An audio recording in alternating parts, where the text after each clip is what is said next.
No imaginário coletivo, favela no Brasil tem nome e sobrenome. Rocinha, Vidigal, Complexo do Alemão. Lugares que estampam cartões postais distorcidos do Rio de Janeiro. Em São Paulo, a Paraisópolis ganhou fama como um mundo paralelo cravado entre bairros milionários. Salvador tem o Calabar, Recife tem Brasília Teimosa, Belo Horizonte tem o aglomerado da Serra. Todas com suas histórias, seus contrastes, seus desafios. Lugares famosos, fotografados, estudados, usados como exemplo de tudo o que deu certo e tudo o que continua errado. Eles aparecem em séries da Netflix, em matérias da BBC e em discursos políticos de quem nunca pisou lá.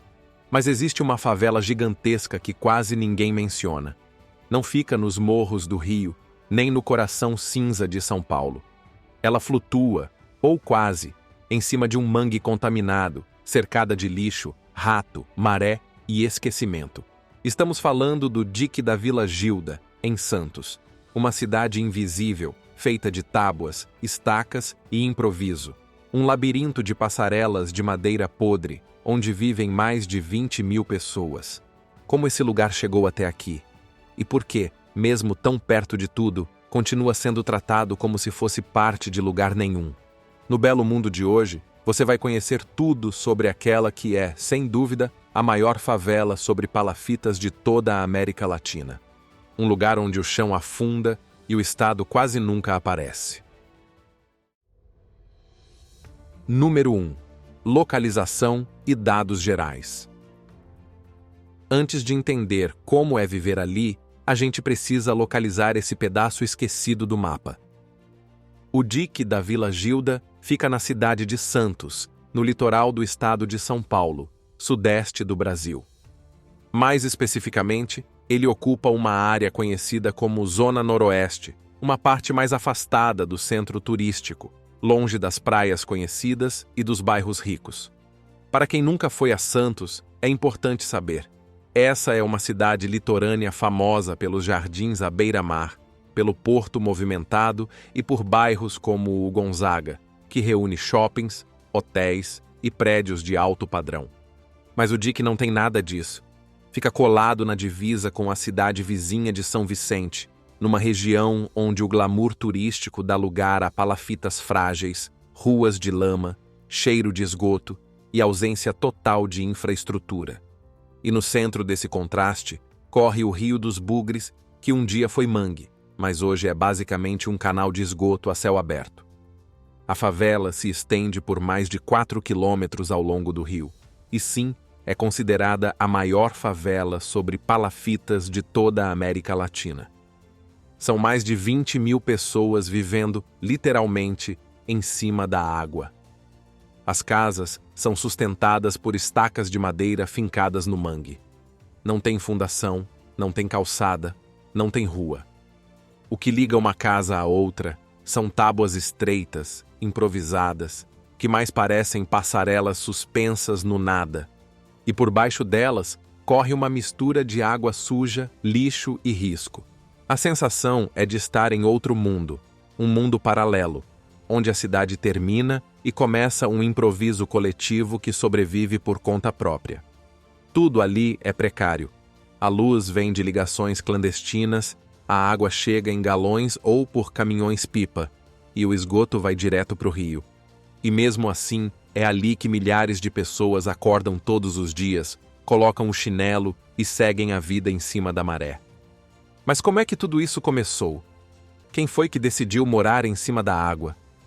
A resposta vem de longe, e começa com uma obra que mudou tudo. Número 2. Origens e história da comunidade. A história do dique da Vila Gilda não começou com casas. Começou com uma obra do governo. Lá pelos anos 50, foi construído um dique para tentar conter as águas do mangue e drenar aquela região que até então era alagada. A ideia era abrir canais de escoamento e preparar o terreno para o avanço urbano. Só que a tal obra teve um efeito inesperado. O dique virou uma faixa de terra elevada, com o rio de um lado e do outro, um bairro operário crescendo. E como acontece com toda a área esquecida pelo poder público, não demorou para alguém ocupar.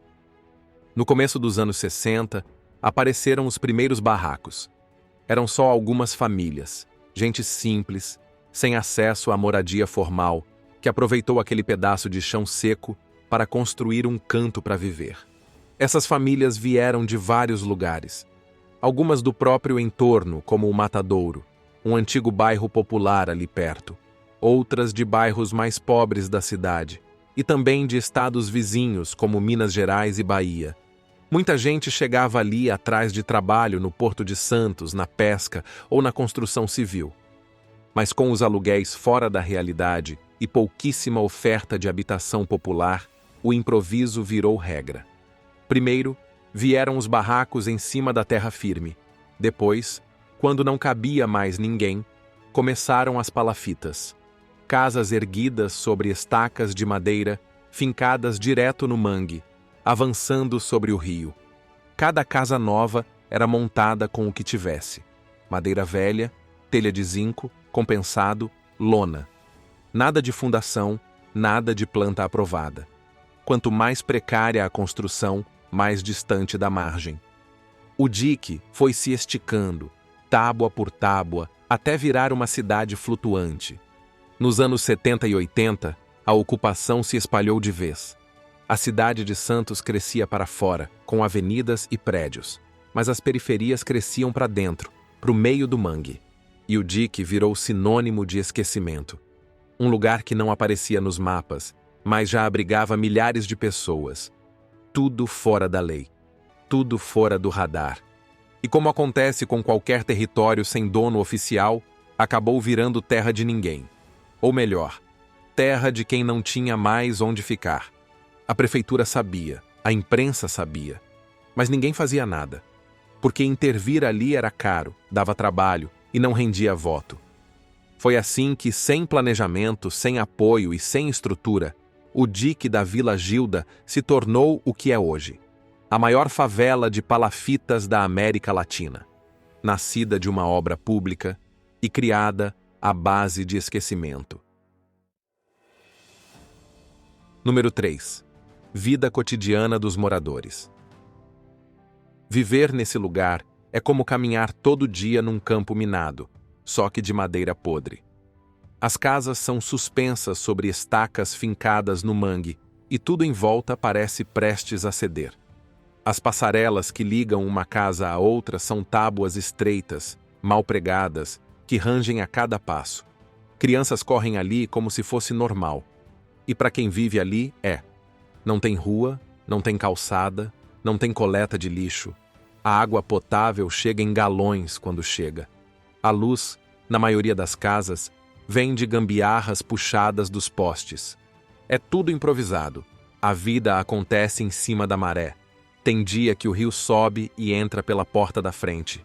O esgoto, que já corre a céu aberto, volta pelas frestas do piso. Tem morador que amarra os móveis na parede para não perder tudo quando a água invade.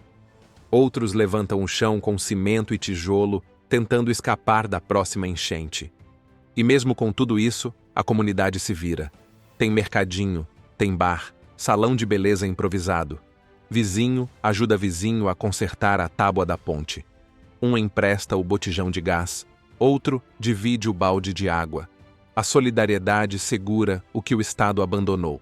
Só quem vive ali entende o que é levantar todo dia, sabendo que, se chover forte, pode perder tudo, e mesmo assim, seguir. Número 4. Infraestrutura precária e riscos ambientais. Como de se esperar, os problemas estruturais são enormes. A falta de saneamento básico não gera só mau cheiro e sujeira. Ela traz doenças. Quando as águas contaminadas invadem as casas, é comum aparecer surto de diarreia, vermes, leptospirose. E aqui, não precisa de tempestade, não. Uma chuva moderada já é o suficiente para transformar passarela em canal, barraco em barco, criança em alvo fácil da lama e da doença. O rio sobe, o lixo entope, O esgoto volta. Tem lugar que vira ilha por horas, às vezes por dias. O solo também não ajuda. Ali era mangue, lembra? O terreno é mole, úmido, uma lama salgada que engole tudo devagar. As casas, fincadas em estacas de madeira, vão afundando com o tempo. Tem parede torta, estaca à vista, piso que range como se fosse ceder a qualquer momento. E às vezes, cede mesmo. Sem contar que basta um deslize para tudo queimar. Por isso, em 2024, os próprios moradores começaram a fazer curso de brigada de incêndio. A ideia é ensinar os próprios moradores como reagir a emergências em casas de madeira, onde tudo queima rápido e o socorro pode demorar, ou nem chegar. Porque no dique, se uma casa pega fogo, não tem hidrante, não tem viatura na esquina. É você, o balde e o desespero. Número 5. Desafios sociais. Socialmente, o dique da Vila Gilda carrega o peso de anos de invisibilidade. Parte do território nem aparece nos mapas oficiais da cidade. E isso tem um efeito real. Sem mapa, sem nome de rua, sem endereço conhecido, não tem dado, não tem acompanhamento, não tem política pública que funcione. Tem casa ali que não tem CEP. Criança que demora para conseguir vaga em creche porque o sistema não reconhece o endereço. Rua sem nome. Documento com localização inventada. É como se, para o sistema, aquelas pessoas não existissem.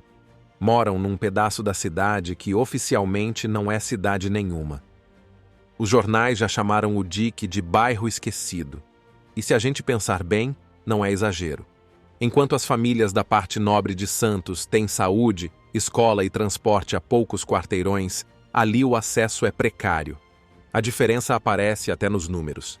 A média de vida nas regiões centrais da cidade passa dos 80 anos. No dique, mal chega aos 69. O IDH, que mede qualidade de vida, cai de 0,84 para 0,65 quando se atravessa o canal. E quando falta tudo, sobra o quê? Violência, desemprego, exclusão. Como em muitas periferias do Brasil, o tráfico aparece. Pequenos crimes também. Mas dificilmente a polícia entra com força. A sensação de abandono é generalizada. As famílias, em sua maioria chefiadas por mulheres ou avós, vivem de bicos, reciclagem, faxinas, pequenos serviços. E quando precisam de ajuda, é do vizinho que elas contam. Falta espaço público, falta lazer, falta convivência. Por muito tempo, nem quadra de esporte tinha. Mas mesmo assim, o dique criou uma identidade própria. Uma espécie de orgulho silencioso que nasce da resistência e que você vai entender agora. Número 6. Cultura, educação e curiosidades. No meio de tanta precariedade, o dique da Vila Gilda conseguiu montar um dos projetos culturais mais ativos da região, o Instituto Arte no Dique. Criado em 2002 pelos próprios moradores, com apoio de organizações parceiras, o espaço virou centro de referência para quem vive ali. Funciona assim: tem oficina de percussão, teatro, dança, futebol, curso de panificação, manicure, reforço escolar, vídeo. Tudo oferecido de graça para crianças, jovens e adultos. Muita gente entra ali pela curiosidade e não sai mais. Também tem curso pré-vestibular voltado para jovens de baixa renda. E a música vai longe. Tem gente que começou batucando no mangue e hoje já se apresentou fora do Brasil. O impacto vai muito além das aulas, vira perspectiva de futuro. Além disso, o Instituto organiza eventos, feiras, festas e até um jornal comunitário. É ali que muita gente tem o primeiro contato com arte, educação e acesso a outras possibilidades. Ainda falta muita coisa, mas o que já existe ali é fruto direto da própria comunidade. É um jeito de mostrar que, mesmo num lugar esquecido, ainda tem espaço para criar, aprender e fazer diferente. Número 7. Iniciativas e soluções locais. Depois de décadas ignorado, o dique da Vila Gilda começou, enfim, a sair do limbo. Não por milagre, nem por boa vontade política, mas porque a situação ficou insustentável demais para continuar invisível. Casa caindo, doença se espalhando, gente vivendo literalmente em cima do esgoto. Chegou um ponto em que não dava mais para fingir que aquilo ali não existia. Foi só em 2023 que apareceu a primeira obra de verdade. Uma estação de bombeamento. Um conjunto de bombas para tentar puxar a água para longe antes que ela tome tudo de novo. Funcionou? Em partes. É uma gota num oceano de abandono. Mas é alguma coisa, porque por muitos anos a única proteção contra a água era sempre a mesma. Uma tábua no lugar certo, ou o azar de pisar na errada. Depois disso, vieram novas promessas. A principal delas, um projeto piloto para construir moradias elevadas, seguras e com estrutura mínima, mantendo os moradores na mesma área. A ideia é urbanizar sem expulsar, ou seja, tirar as pessoas do risco sem tirar do lugar. Também surgiram outras iniciativas: curso de emergência para quem mora em palafita, uma policlínica em construção, um restaurante popular funcionando por ali e até um campo de futebol novo. Pode parecer pouco, mas para quem ouviu a vida inteira que isso aqui não tem solução, cada obra vira sinal de resistência. Claro que tem gente desconfiada. Tem medo de ser removido, de prometerem e não entregarem, de virar vitrine de campanha. Mas também tem quem esteja na linha de frente. Participa de reuniões, cobra, organiza abaixo-assinado, grava vídeo. O dique entendeu que se quiser mudança, vai ter que fazer barulho. Porque cochichando, ninguém escuta. Número 8. O futuro da comunidade. O futuro do dique da Vila Gilda ainda é um ponto de interrogação. Tem obra acontecendo, tem projeto saindo do papel, tem promessa no ar. Mas também tem muita coisa travada. E o que vem pela frente, ninguém sabe ao certo. Para começar, não basta instalar bomba d'água ou levantar meia dúzia de casas novas. O desafio vai muito além. As novas moradias precisam vir com estrutura de verdade. Não só parede e telhado, mas rede de esgoto, acesso à saúde, transporte, escola, tudo junto. E mais do que isso, precisa ter participação de quem mora ali, porque sem ouvir a comunidade, nenhum plano dura. O poder público diz que o projeto piloto que está em andamento, com casas elevadas, drenagem e estrutura, é só o começo, que vai crescer, alcançar mais famílias, virar modelo para outras áreas parecidas. É esperar para ver, porque prometer, muita gente promete. Cumprir, nem sempre. E no meio de tudo isso, tem uma pergunta que ninguém resolveu ainda. E o meio ambiente? Porque antes de virar favela, aquilo ali era mangue.